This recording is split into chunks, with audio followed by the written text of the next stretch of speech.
नमस्ते। आपका हिंदी प्रज्ञा चैनल पर स्वागत है। हम पढ़ रहे अलंकार। आपके कंपलसरी हिंदी में जो अलंकार थे वो मैंने करवा दिए थे। आज ऑप्शनल हिंदी के में जो भी आपके सिलेबस में अलंकार आए हैं सिर्फ उनको ही देखेंगे, हम उनको पढ़ेंगे। तो पहला अलंकार है आज प्रतीप अलंकार। प्रतीप अलंकार उपमा का विपरीत अलंकार है। उपमा अलंकार में तो क्या होता है कि जो प्रसिद्ध उपमेय और उपमान होता है तो प्रसिद्ध उपमेय की तुलना उपमान से की जाती है, और यहाँ पर उसका विपरीत है। पहले देखते हैं परिभाषा। इसका शाब्दिक अर्थ प्रतीप का उल्टा या विपरीत। शाब्दिक अर्थ क्या है? प्रतीप का उल्टा या विपरीत। और परिभाषा कहाँ है? जहां प्रसिद्ध उपमान को उपमेय तथा उपमेय को उपमान बना दिया जाए। प्रसिद्ध उपमान को उपमेय, वहां तो उपमेय की तुलना उपमान से की जाती है, उपमेय को उपमान से। अब उपमेय क्या होता है? देखो आप ये समझे कि उपमेय प्रस्तुत वस्तु और उपमान क्या होता है? अप्रस्तुत। जैसे किसी के मुख की तुलना की सुंदरता का चित्रण चांद से कर दिया हमने। सीता का मुख चंद्रमा के समान सुंदर है, तो जो मुख है वो उपमेय है, वो प्रस्तुत वस्तु है। और जो चंद्रमा से तुलना की वो उपमान है, अप्रस्तुत वस्तु है। तो उपमा में तो क्या होता है कि उपमेय की उपमान से तुलना की जाती है, और यहाँ उसका विपरीत है। उसमें क्या होता है कि उपमान को उपमेय बना दिया जाता है या उपमेय से हीन दिखा दिया जाता है। ठीक है ना? तो इसका बिल्कुल विपरीत है। देखो फिर भी हम परिभाषा देखते हैं। जहां प्रसिद्ध उपमान को उपमेय और उपमेय को उपमान बना दिया जाए, यानी कि उल्टा कर दिया जाए। फिर ये देखो महत्वपूर्ण बात इसमें है कि यह उपमा का विपरीत अलंकार है। ये मैंने आपको बताया कि यहाँ तो उपमेय को उपमान से तुलना की जाती है, इधर उपमान की उपमेय से कर दी जाती है, तो ये विपरीत हो गया। दूसरा, इसमें उपमान को हीन दिखाकर उसका तिरस्कार किया जाता है, क्योंकि हम किसी की तुलना करते हैं तो अपनी सी अच्छे वस्तु से करते हैं, श्रेष्ठ वस्तु से करते हैं। जैसे कि नेत्रों की तुलना कर दी हिरणी के नेत्रों से, कमल की तुलना कर दी सुंदरता से, और उसी प्रकार से जैसे मुख की तुलना कर दी चंद्रमा से, किसी के सूर्य की तुलना कर दी सूर्य से। तो इस प्रकार से प्रस्तुत वस्तु को तो कम गुण वाली दिखाते हैं, अप्रस्तुत को ज्यादा गुण वाली, यानी कि उपमेय को कम गुण वाली और उपमान को ज्यादा गुण वाली बता दिया जाता है। लेकिन यहाँ पर विपरीत कर दिया जाता है। बिल्कुल उपमा अलंकार का विपरीत अलंकार है ये। तो इसमें ये पहला कि ये उपमा अलंकार का विपरीत अलंकार है। समझ में आया होगा कि किस तरह से ये उपमा को विपरीत है। जैसे कि हमने कहा ना, मुख चंद्रमा के समान सुंदर है, और यहाँ कह देंगे चंद्रमा मुख के समान सुंदर है। उल्टा हो गया ना ये सारा, तो यहाँ विपरीत अलंकार है। इसमें उपमान को हीन दिखाकर उसका तिरस्कार किया जाता है। उपमान को हीन दिखा दिया जाता है, नीचे दिखा दिया जाता है। जैसे कि मैंने आपको उदाहरण बताया कि मुख चंद्रमा के समान सुंदर है, तो ये तो उपमा अलंकार हो गया। और चंद्रमा मुख के समान सुंदर है, उल्टा कर दिया, तो वो किसको? उपमान को हीन दिखाया, उपमान का तिरस्कार किया गया है, तो ये प्रतीप अलंकार है। उपमेय को उपमान से श्रेष्ठ बताया जाता है। चलो अब देखते हैं उदाहरण एक। मुख से सदन होता प्रकाशित। काम क्या है चंद्रमा का? मुख से, या मुख का अर्थ मुख्य होगा कि मुख से, सदन का अर्थ महल प्रकाशित होता है। अब महल किससे प्रकाशित होता है? जाहिर है रात्रि में देखेंगे तो चंद्रमा के प्रकाश से जाहिर वो प्रकाशित होता है। लेकिन यहाँ क्या कहा है कि मुख से, उपमेय से, जो उपमेय था उसी को बता दिया कि उसी से सदन प्रकाशित होता है। तो काम क्या है यहाँ चंद्रमा का? चंद्रमा था उपमान, और इसमें कह दिया कि यहाँ पर चंद्रमा का क्या काम है, यानी कि उपमेय को तो श्रेष्ठ बता दिया। उपमेय से यानी कि मुख से महल प्रकाशित हो रहा है। किसी नायिका का मुख इतना सुंदर है कि उसका जो महल है वो उसकी गोरे रंग के कारण प्रकाशित हो रहा है। तो काम क्या चंद्रमा का? तो यहाँ पर चंद्रमा का कोई काम नहीं है, यानी कि उपमान का तिरस्कार कर दिया गया है, उपमेय को श्रेष्ठ बता दिया गया है, और ये विपरीत है, इसके उपमा से विपरीत हो गया। समझ आया होगा आपको कि उपमेय को उपमान से हीन बता दिया गया कि चंद्रमा का यहाँ पर कोई काम ही नहीं है। सदन जो है वो तो नायिका के मुख से ही प्रकाशित होता रहता है। और उदाहरण द्वारा समझते हैं हम इसको। दूसरा उदाहरण देखते हैं। सखी मयंक तव मुख सम सुंदर। एक सखी कह रही है कि हे सखी, मयंक तव यानी कि तव मुख सम सुंदर, जो मयंक है, जो चंद्रमा है, वह तुम्हारे मुख के समान सुंदर है। यहाँ पर भी उपमेय का निषेध किया गया है। ठीक है, सखी मयंक तव मुख सम सुंदर। मुख को चंद्रमा के समान सुंदर बताते हैं, लेकिन यहाँ चंद्रमा के समान मुख को सुंदर बताया है। मयंक का अर्थ क्या होता है? चंद्रमा, चंद्रमा। और मुख सम सुंदर, कि ये चंद्रमा है, ये तुम्हारे मुख के समान ही सुंदर है। फिर देखो आगे, उसी तपस्वी से लंबे थे देवदारू दो चार खड़े। जब कोई लंबा व्यक्ति होता है तो उसकी तुलना देवदारू के पेड़ से की जाती है। यहाँ उल्टा कर दिया कि उसी तपस्वी से लंबे से, उस तपस्वी की तुलना कर दी कि तपस्वी से लंबे थे, जिस तरह से तपस्वी लंबा था उसी प्रकार से देवदारू के दो चार पेड़ खड़े थे। यहाँ पर भी उपमान का निषेध कर दिया गया है और उपमेय को स्थापित किया गया है। उसी तपस्वी से लंबे थे देवदारू दो चार खड़े। आपको समझ में आया ना? कोई भी जो लंबा व्यक्ति होता है तो उसको देवदारू के समान लंबा बताया जाता है। यहाँ तपस्वी के समान देवदारू को लंबा बता दिया गया है। आगे देखें, अंग ओप सी उजेरी तव आनंद सो इंदु है। अंग यानी कि अंगों की, नायिका के अंगों की, ओप यानी कि चमक जो है वो उजाले के समान है। नायिका के अंगों की चमक है वो उजाले के समान है। तब आनंद सो इंदु है, और तुम्हारा जो मुख है, आनंद का अर्थ क्या हो गया? मुख, और सो इंदु है, इंदु का अर्थ चंद्रमा। तो तुम्हारे मुख के समान तो चंद्रमा है। यहाँ भी उल्टा बताया गया है, मुख को चंद्रमा के समान सुंदर बताया गया है कि तुम्हारे मुख के समान चंद्रमा है और तुम्हारे अंगों की शोभा उजाले के समान है। तो यहाँ भी विपरीत बताया गया है। आगे देखें, उतरी नहाए जमुन जल सो शरीर सम श्याम। यहाँ पर श्री कृष्ण का वर्णन है। जब वो यमुना नदी में नहाने जाते हैं तो उतर कर नहाए जमुन जल, यमुना के जल में, जो शरीर सम श्याम, जो श्री कृष्ण के सामने शरीर के समान ही श्याम रंग की है, काले रंग की है। यहाँ पर शरीर की तुलना नदी से की गई है। ठीक है, उतरी नहाए जमुन जल जो शरीर सम श्याम। तो श्री कृष्ण का जो शरीर है, काला शरीर है, वो किसके समान बता दिया? यमुना नदी के समान ही बताया है। यहाँ पर भी उपमान का निषेध किया गया है। पापिन के पाप गंगहु ते तरे। फिर अगला उदाहरण देखे, पापिन के पाप, के जो पापियों के पाप तो गंगा नदी में नहाने से ही तर जाते हैं। यानी कि जो व्यक्ति गंगा नदी में नहा लेता है उन पापी व्यक्तियों के पाप भी समाप्त हो जाते हैं, नष्ट हो जाते हैं। तो धर्मराज के ही काम, तो यहाँ पर धर्मराज का काम नहीं है। यहाँ पर भी उपमान का निषेध किया गया है। और जहां पर उपमान का तिरस्कार किया जाए, निषेध किया जाए, वहां पर प्रतीप अलंकार होता है। तो यहाँ पर क्या है कि गंगा नदी में नहाने से ही लोगों के जब पाप उतर जाते हैं तो धर्मराज का कोई काम नहीं है।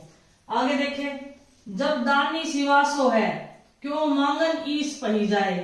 कहा है कि शिवाजी की वीरता का वर्णन करते हुए कहा था ये कि जब दानी शिवाजी जैसा दानी है इस धरती पर, इस पृथ्वी पर, तो फिर कोई मांगने के लिए भगवान के पास क्यों जाएगा? मांगने पर ईस का अर्थ भगवान।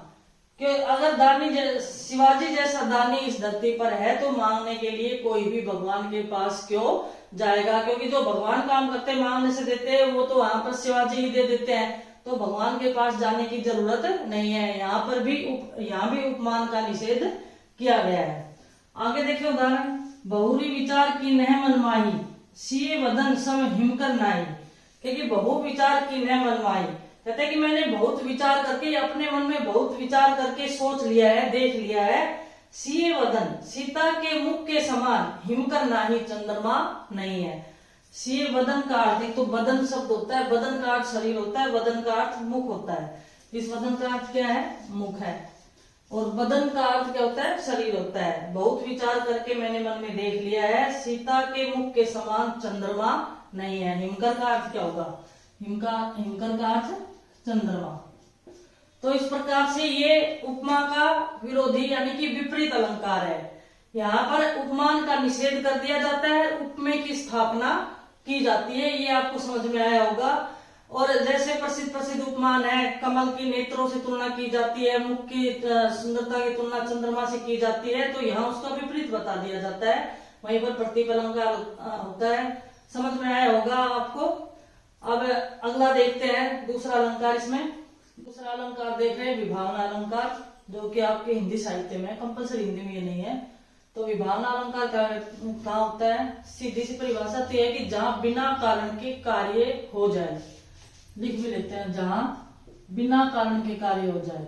जहां बिना कारण के बिना कारण के कार्य हो। जहां बिना कारण के कार्य हो वहां विभावना अलंकार होता है। एकदम सीधी सी परिभाषा है पारिभाषिक शब्दावली में।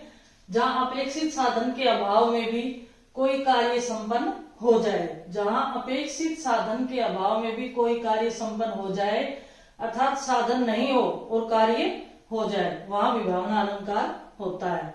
और इसकी पहचान क्या है कि इसमें बिन, बिनु, बिना, रहित और प्लस कार्य के होना, मतलब साथ में ये बिन, बिना, रहित ये शब्द लगे होंगे और कार्य हो जाएगा। उदाहरण देखें, बिनु पद चले, सुने बिनु काना, कर बिनु कर्म, करे विधि नाना। क्या है कि बिना पदों के, बिना पैरों के चल रहा है, बिना पैरों के चलता है जो। अब पैर होंगे तो ही तो चला जाता है, बिना पैरों के चलना, बिना कारण के कार्य होना, पैर नहीं है और चलना बता रखा है। सुने बिनु काना, और बिना कानों के सुन रहा है। कर बिनु कर्म, बिना हाथ के, कर का अर्थ हाथ, बिना हाथों के कर्म कर रहा है। करे विधि नाना, विधि नाना यानी कि अनेक प्रकार के कर्म कर रहा है। ये भगवान के संदर्भ में कहा गया है। वैसे यहाँ तो कारण नहीं है और कार्य हो रहा है कि बिना पैरों के जो चलता है, बिना कान के जो सुनता है, बिना हाथों के जो अनेक प्रकार के कार्य करता है। तो यहाँ पर एक तो पहचान ये हो गई कि यहाँ कारण नहीं है फिर भी कार्य हो रहा है। और ये बिनु शब्द बार बार जो आ रहा है ये भी इसकी विशेष पहचान है। दूसरा उदाहरण देखें, निंदक नीरे राखे, आंगन कुटी छवाए, बिन पानी साबुन बिना निर्मल करे सुभाए। कवि कह रहे हैं कि निंदक नीरे राखे, जो अपनी निंदा करने वाला होता है, जो बुराई करने वाला होता है, उन्हें सदैव अपने पास कुटी बनाकर रखना चाहिए। छवाए का बनाना, कुटी बनाकर रखना चाहिए। बिन पानी साबुन बिना निर्मल करे स्वभाव, ऐसा व्यक्ति बिना पानी और बिना साबुन के ही हमारे स्वभाव को निर्मल कर देता है। कैसे कर देता है? देखो, बिना पानी और बिना साबुन के ही हम कोई भी जब कपड़ा होता है तो उसे साफ करने के लिए हमें पानी और साबुन की आवश्यकता होती है। लेकिन जो निंदा करने वाला व्यक्ति है वह हमारे स्वभाव को बिना पानी और बिना साबुन के स्वच्छ कर देता है। कैसे कर देता है? क्योंकि ये विषय ये नहीं है कि इसका अर्थ क्या है, अर्थ हमें नहीं देखना है, हमें तो सिर्फ इसमें अलंकार देखना है कि कौन सा है। यहाँ पर कारण नहीं है और फिर भी कार्य हो रहा है, लेकिन इसका अर्थ ये होगा कि जो व्यक्ति निंदा करने वाला होता है, जब वह हमारी निंदा हमारे सामने करेगा तो हमें अपनी गलतियों का आभास होगा और हम अपनी उस गलतियों को के बारे में हमें पता चलेगा। उन गलतियों को हम सुधारने का प्रयास करेंगे तो हमारा जो है स्वभाव है वो अपने आप ही स्वच्छ हो जाएगा, अच्छा हो जाएगा। इस संदर्भ में उन्होंने कहा है। लेकिन हमें देखना है अलंकार यहाँ पर, तो यहाँ पर बिनु, एक तो बिनु शब्द आया, बिनु पानी साबुन बिना। देखो यहाँ पर भी बिना शब्द आया है, यहाँ पर भी बिनु शब्द आया है और कार्य हो रहा है, कारण नहीं है और कार्य हो रहा है, इसलिए यहाँ पर विभावना अलंकार है। वैसे तो देखो विभावना के 6 भेद है, 6 प्रकार की विभावना होती है, लेकिन हमारे सिलेबस में इतना ही है, इसके भेद नहीं पूछे जाएंगे। यहाँ पर प्रथम विभावना, द्वितीय विभावना, इस तरह से विभावना के नाम भी है, लेकिन यहाँ पर सिर्फ आपके विभावना अलंकार है। आगे और उदाहरण देखते हैं। विभावना अलंकार का तीसरा उदाहरण देखते हैं। प्रिय प्रजा जासु दुख लय, ते नरेश बिनु पावक दय। कि प्रिय प्रजा, जिस राजा के शासन में उनकी प्रिय प्रजा या प्यारी प्रजा दुख लेती है या दुख देते हैं लोग, ते नरेश, तो वे राजा बिनु पावक दय, बिना अग्नि के ही जल जाएंगे। जिस राजा के शासन काल में उनकी प्रिय प्रजा दुख प्राप्त करती है या उसे दुख दिया जाता है, तो वे नरेश यानी कि वे राजा बिना अग्नि के ही जल जाएंगे या बिना कारण के ही कार्य हो रहा है। ठीक है ना, बिना जला आग में जाता है और बिना अग्नि के जलने की बात यहाँ पर कही गई है। आगे देखो, नाच अचानक ही उठे बिनु पावस बन मोर। नाच अचानक यानी कि अचानक नाच उठे कौन? वन में मोर, बिनु पावस, बिना वर्षा ऋतु के। पावस का अर्थ होता है वर्षा ऋतु, वर्षा ऋतु। वर्षा ऋतु में मोर नाचते हैं और यहाँ कहा है कि बिना वर्षा ऋतु आए ही मोर नाच उठे, बिना कारण के ही कार्य हो रहा है। नाच अचानक ही उठे बिनु पावस बन मोर, वर्षा ऋतु आए बिना ही वन में मोर नाचने लग गए। और बिनु यहाँ पर प्रवाचक शब्द का प्रयोग हो रहा है, यहाँ पर भी बिनु आया था। देखो ये आगे देखें, सखी इन नैनी ते घन हारे। कहेंगे बिन ही ऋतु बरसत निशिवासत, सदा मलिन दो उतारे। सखी इन नैनी ते घन हारे। एक नायिका दूसरी नायिका से कह रही कि हे सखी, मेरे इन नेत्रों से तो घन भी यानी कि बादल भी हार गए। घन का अर्थ क्या होगा यहाँ पर? बादल। मेरे इन नेत्रों से तो बादल भी हार गए। कैसे? बिनु ही ऋतु। एक तो बिनु वाचक शब्द का प्रयोग यहाँ पर आ गया तो ये हो जाएगा विभावना अलंकार हो जाएगा। बिनु, बिना, बिन शब्द जहां पर आए वहां कौन सा अलंकार होता है? विभावना अलंकार होता है। बिनु ही ऋतु बरसत निशिवासर, यह बिना ऋतु के ही अर्थात बिना वर्षा ऋतु के ही निशिवासर दिन रात बरसत का अर्थ बरसते रहते हैं।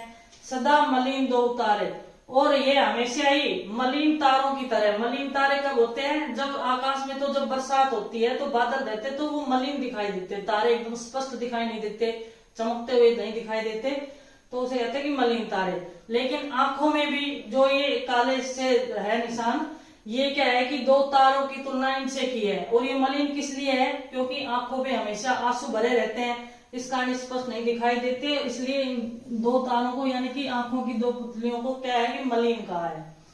तो ये बिना ही ऋतु के दिन रात मलिन तारों की तरह दिन रात बरसते रहते हैं। बिनु जावक दिन है पाए, अरुण बने हैं आज। अगला उदाहरण देखिए, बिनु जावक।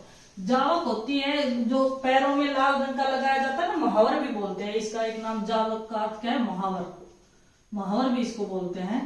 लाल रंग का होता है जो पैरों में लगाया जाता है। तो कहेंगे बिनु जावक दिन ने पाए, बिना महावर के या बिना जावक के ही पैर जो है अरुण बने हैं लाल। अरुण का अर्थ होता है लाल। अरुण का अर्थ क्या होता है? लाल। और जावक का रंग या महावर का रंग क्या होता है? लाल ही होता है। उसमें पैर जब रखते हैं तो पैर लाल हो जाते हैं। तो ये कि बिनु जावक के, बिना महावर के ही या बिनु जावक के ही आज नायिका के पैर लाल हो गए हैं। तो यहाँ पर भी कारण नहीं है, कार्य हो रहा है, लाल रंग नहीं है लेकिन पैर लाल हो रहे हैं, तो यहाँ विभावना अलंकार है। आगे देखो, आनंद रहित सकल रस भोगी, बिनु वाणी वक्ता बढ़ जोगी। आनंद रहित, देखो रहित भी आता है, बिन, बिनु, बिना, रहित वाचक शब्दों का प्रयोग होता है विभावना अलंकार में। तो आनंद रहित, आनंद का अर्थ मुख, बिना मुख के ही सकल रस भोगी, सभी रसों का भोग करते हैं। किसके लिए? ईश्वर के लिए है, निर्गुण ईश्वर के लिए है, निर्गुण परमात्मा के लिए है कि वह भगवान बिना मुख के ही सभी प्रकार के रसों का भोग करते हैं। कारण नहीं है, कार्य हो रहा है। मुख नहीं है लेकिन भोग करना बताया गया है। बिनु वाणी वक्ता बढ़ जोगी, और बिना वाणी के ही, उसमें कोई वाणी नहीं है लेकिन फिर भी वह बहुत बड़ा वक्ता, वक्ता यानी कि बोलने वाला, बहुत बड़ा वक्ता वह ईश्वर है। तो यहाँ पर वाणी नहीं होती फिर भी बड़ा वक्ता है, और मुख नहीं है फिर भी वह सभी रसों का भोग कर रहा है। यहाँ पर बिनु और रहित शब्दों का प्रयोग आ गया, इसलिए यहाँ पर विभावना अलंकार है। वैसे तो साधारण सा अलंकार है, कारण नहीं है और कार्य हो रहा है। और जो वाचक शब्द मैंने बताया है वो इसी में प्रयोग होंगे, बिन, बिना, बिनु और रहित, चार शब्द मैंने बताए हैं, अच्छे से आपको याद हो जाएंगे। और जहां पर ऐसा हो वहां विभावना अलंकार होगा। फिर देख लो, प्रिय प्रजा जासु दुख लई, ते नरेश बिनु पावक दई।